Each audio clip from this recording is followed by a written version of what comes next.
Dear learners, आज शोध ज्ञान क्लासेस के अंतर्गत बीएड प्रथम सेमेस्टर के अंतर्गत बचपन एवं अभिवृद्धि विषय के 6वें सीरीज के अंतर्गत कुछ महत्वपूर्ण बहुविकल्पीय प्रश्नों को सीखने का प्रयास करेंगे, जो आगामी परीक्षा के दृष्टिकोण से अत्यंत ही महत्वपूर्ण है। अवशेष बचे हुए प्रश्न अगली सीरीज में प्रस्तुत किए जाएंगे।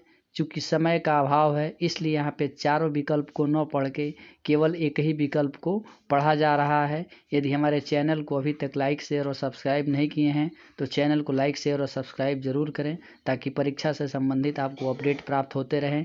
आइए देखते हैं इसी क्रम में पहला प्रश्न। अधिगम का अभिप्राय है, अर्थात लर्निंग का क्या अभिप्राय है। लर्निंग अर्थात अधिगम का अभिप्राय यहाँ सीखने से है, इसलिए यहाँ विकल्प अ सही है। इसी क्रम में अगला प्रश्न है, व्यवहार में कोई परिवर्तन जो अनुभवों का परिणाम है, जिसके फलस्वरूप व्यक्ति आने वाली स्थितियों का भिन्न प्रकार से सामना करता है, अधिगम कहलाता है। यह कथन किसका है? यह कथन ब्लेयर, जोन्स एवं सिम्पसन महोदय का है, इसलिए यहाँ विकल्प द सही है। इसी क्रम में अगला प्रश्न है, नवीन ज्ञान तथा नवीन प्रतिक्रियाओं का अर्जन करने की प्रक्रिया अधिगम प्रक्रिया है। यह कथन किसका है? यह कथन वुडवर्ड महोदय का है, इसलिए यहाँ विकल्प स सही है। इसी क्रम में अगला प्रश्न है, सीखना व्यवहार में उत्तरोत्तर सामंजस्य की प्रक्रिया है। यह कथन है स्किनर महोदय का, इसलिए यहाँ पर विकल्प ब सही है।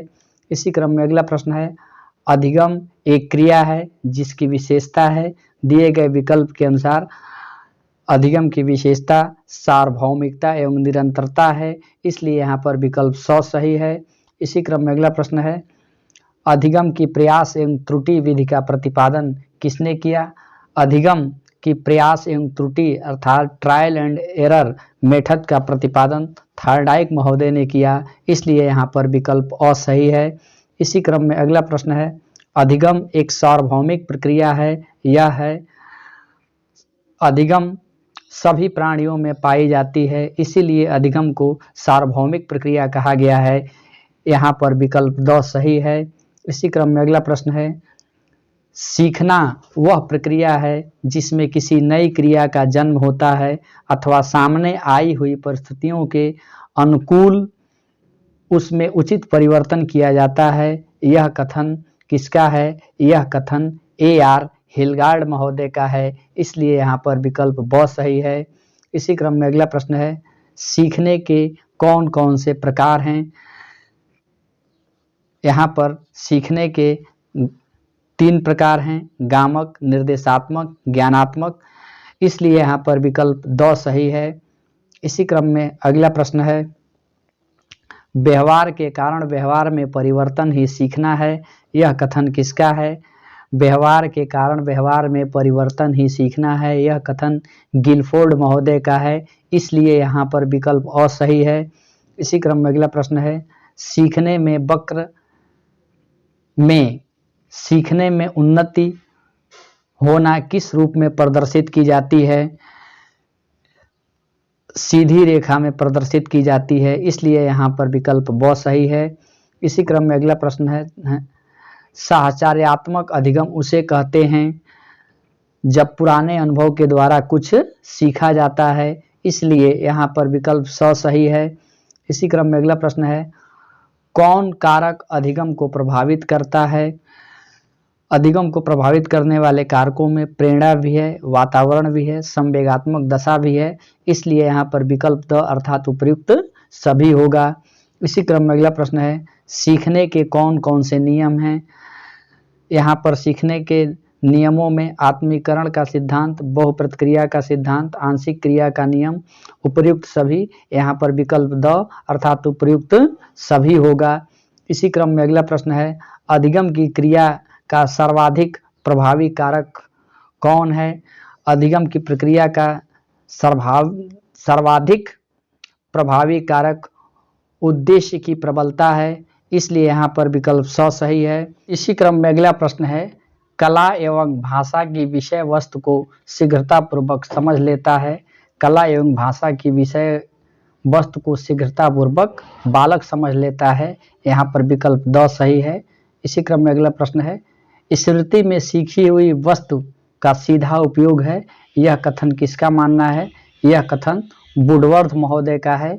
इसी क्रम में अगला प्रश्न है, सीखना, धारण, पुनर्स्मरण और पहचान स्मृति के 4 मुख्य खंड किसने माने हैं? यहाँ पर चारों विकल्प गलत दिए गए हैं। सही विकल्प है सीखना, धारणा, पुनर्स्मरण और पहचान करना स्मृति के 4 मुख्य खंड हैं। इसको वुडवर्थ महोदय ने माना था, इसलिए यहाँ पे चारों विकल्प गलत है। इसी क्रम में अगला प्रश्न है, अनुभव एवं प्रशिक्षण द्वारा व्यवहार परिवर्तन को अधिगम कहते हैं। यह कथन है अधिगम एवं प्रशिक्षण द्वारा व्यवहार परिवर्तन को अधिगम कहते हैं। यह गेट्स महोदय ने कहा था, इसलिए विकल्प असही है। इसी क्रम में अगला प्रश्न है, संवेदनात्मक अधिगम द्वारा सीखा जाता है। संवेदनात्मक अधिगम के द्वारा साइकिल चलाना सीखा जाता है, इसलिए यहाँ पर विकल्प 100 सही है। इसी क्रम में अगला प्रश्न है, शिक्षक को सीखने की क्रिया को कुशलतापूर्वक संचालित करने के लिए किस विधि का प्रयोग करना चाहिए? इसका सही उत्तर है आवश्यकता अनुसार उपयुक्त विधियों में से किसी एक विधि का। यहाँ पर विकल्प 2 सही है। इसी क्रम में अगला प्रश्न है, पूर्व में सीखे गए ज्ञान का प्रत्यक्ष उपयोग ही स्मृति है अथवा स्मृति सीखी हुई वस्तु का सीधा उपयोग है? यह कथन किसका है? यह कथन वुडवर्थ महोदय का है, इसलिए विकल्प असही है। इसी क्रम में अगला प्रश्न है, सीखी हुई कोई भी क्रिया मस्तिष्क में अंकित हो जाती है, उसे क्या कहते हैं? सीखी हुई कोई भी क्रिया मस्तिष्क में अंकित हो जाती है, उसे हम स्मृति चिन्ह कहते हैं, इसलिए यहाँ पर विकल्प 100 सही है। इसी क्रम में अगला प्रश्न है, धारण शक्ति को प्रभावित करने वाला कारक है। धारण शक्ति को प्रभावित करने वाले कारकों में मस्तिष्क है, चिंतन है, अभिरुचि है, अतः यहाँ पर विकल्प द अर्थात उपयुक्त सभी होगा। इसी क्रम में अगला प्रश्न है, स्मृति को नहीं प्रभावित करने वाला कारक है। स्मृति को नहीं प्रभावित करने वाले कारकों में देश काल नहीं है, अतः यहाँ पर विकल्प असही है। इसी क्रम में अगला प्रश्न है, अच्छी स्मृति की प्रमुख विशेषता है। अच्छी स्मृति की प्रमुख विशेषता शीघ्र याद होना है। इसी क्रम में अगला प्रश्न है, स्मृति एक आदर्श पुनरावृत्ति है अथवा स्मृति पुराने विचारों को पुनः जागृत करने, सजीव करने तथा स्मरण करने के लिए एक क्रिया है। यह विचार स्टाउट महोदय का है, इसलिए यहाँ पर विकल्प 100 सही है। इसी क्रम में यहाँ अगला प्रश्न है, सीखी हुई वस्तु को धारण और पुनः स्मरण करने में असफल होना ही क्या कहलाता है? सीखी हुई वस्तु को धारण और पुनः स्मरण करने में असफल होना विस्मरण कहलाता है, अतः यहाँ विकल्प ब सही है। इसी क्रम में अगला प्रश्न है, मस्तिष्क पर संस्कार का निर्माण किसके द्वारा होता है? मस्तिष्क पर संस्कार का निर्माण धारण के द्वारा होता है, इसलिए यहाँ पर विकल्प असही है। इसी क्रम में अगला प्रश्न है, छात्रों को प्रेरित करने की सही विधि है। छात्रों को प्रेरित करने की सही विधि है प्रशंसा, इसलिए यहाँ पर विकल्प 100 सही है। इसी क्रम में अगला प्रश्न है, विस्मृति का कारण है। विस्मृति का कारण मानसिक द्वंद्व, मानसिक आघात, दमन सिद्धांत, इसलिए यहाँ पर विकल्प द अर्थात उपयुक्त सभी होगा।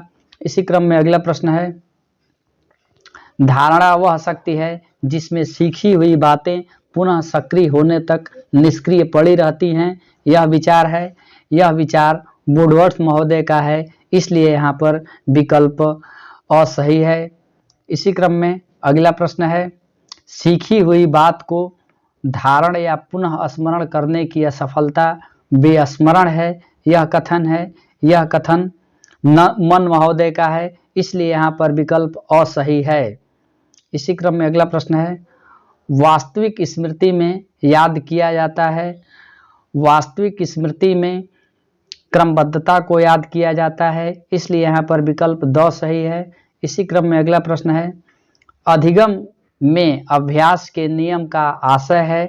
अधिगम में अभ्यास के नियम का आशय किसी बात को व्यवहार में लाना है, इसलिए यहाँ पर विकल्प ब सही है।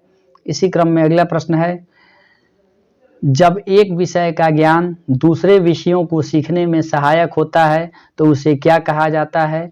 उसे हम अधिगम का हस्तांतरण कहते हैं, इसलिए यहाँ पर विकल्प द सही है। इसी क्रम में अगला प्रश्न है, सीखने के एक क्षेत्र में प्राप्त होने वाले ज्ञान या कुशलताओं का और सोचने, अनुभवों, करने या कार्य करने की आदतों का सीखने के दूसरे क्षेत्र में प्रयोग करना साधारणतः प्रशिक्षण का हस्तांतरण कहलाता है। यह कथन क्रो एंड क्रो महोदय का है, इसलिए यहाँ पर विकल्प अ सही है। इसी क्रम में अगला प्रश्न है, हस्तांतरण सामान्यीकरण है क्योंकि यह एक नए क्षेत्र या विचारों का विस्तार है। यह कथन किसका है? यह कथन पीटरसन महोदय का है, इसलिए यहाँ पर विकल्प ब सही है। इसी क्रम में अगला प्रश्न है, वर्तमान क्रियाओं पर पूर्व अनुभवों के प्रभाव को प्रशिक्षण हस्तांतरण कहते हैं। यह कथन किसका है? यह कथन अंडरवुड महोदय का है, इसलिए विकल्प अ सही है। इसी क्रम में अगला प्रश्न है, जब एक परिस्थिति का सीखा ज्ञान दूसरी परिस्थिति में प्रयुक्त होता है तो क्या कहा जाता है? उसे हम धनात्मक अधिगम का हस्तांतरण कहते हैं, अतः यहाँ पर विकल्प स सही है। शोध ज्ञान क्लासेस को सुनने के लिए आप सभी का बहुत बहुत आभार एवं नमस्कार।